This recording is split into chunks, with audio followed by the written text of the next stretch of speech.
First day మనం ఏం చేస్తాం, గే అని చెప్పి జస్ట్ తబలా వర్డ్ ఎక్కడ ఉందో కానీ సర్కిల్ చేయించడం. మనం తా అక్షరానికి వెళ్ళొద్దు. ఫస్ట్ మనం వెళ్ళాల్సింది వర్డ్. తబలా అనే వర్డ్ ని ఫస్ట్ వర్డ్ ఐడెంటిఫికేషన్ చేయాలి. తబలా వర్డ్ ఎక్కడ చూసినా వర్డ్ ఐడెంటిఫికేషన్ చేసిన తర్వాత నెక్స్ట్ తా విడిగా, బా విడిగా, లా విడిగా.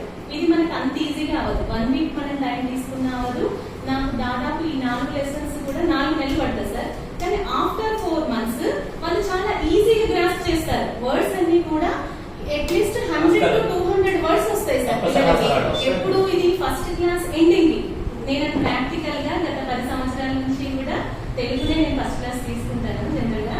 అయితే మనకి ఫస్ట్ హార్డ్ అనిపిస్తుంది. ఫస్ట్ 3 months పిల్లలు ఏంటంటే మనకి స్కూల్ కి అలవాటు అయ్యి తర్వాత వాళ్ళకి మీరు అన్నట్టు తా అక్షరం టిపికల్ గా ఉంటుంది కొంచెం రాయడానికి కూడా.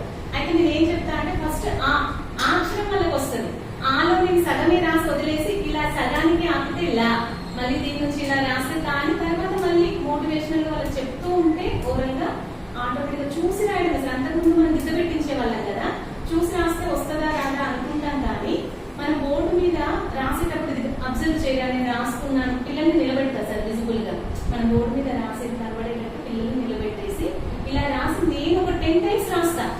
తబలా తబలా అని రాస్తూ ఉంటే మళ్ళీ పిల్లలకి బాక్సెస్ గీసేస్తాను. బాక్సెస్ గీసేసి ఒక్కొక్కరిని ఒక్కొక్క బాక్స్ లో రాయమంటే రాయగలుగుతున్నారు. పర్లేదు అంటే టైం ఇట్స్ టైం టేకింగ్. కానీ ఫస్ట్ 3 months ఇబ్బంది అవుతుంది సార్. కానీ 3 months తర్వాత మటుకు ఈజీగా ఒక 100 పదాలు ఫస్ట్ క్లాస్ పిల్లలతో మనం చదివించగలం, రాయించగలం. అది ఎప్పుడు సాధ్యం అవుతుంది అంటే జనవరి ఆ టైంకి పిల్లలు బాగా పికప్ అవుతారు ఈ పద్ధతి ద్వారా. ప్రాక్టికల్ గా ఇట్స్ అంటే మనము తా అక్షరం కష్టం కదా అనుకోవచ్చు. వర్క్ బుక్ లో అందుకే ఏం చేశారంటే తబలా కంజరాకి కలరింగ్ చేయమన్నారు.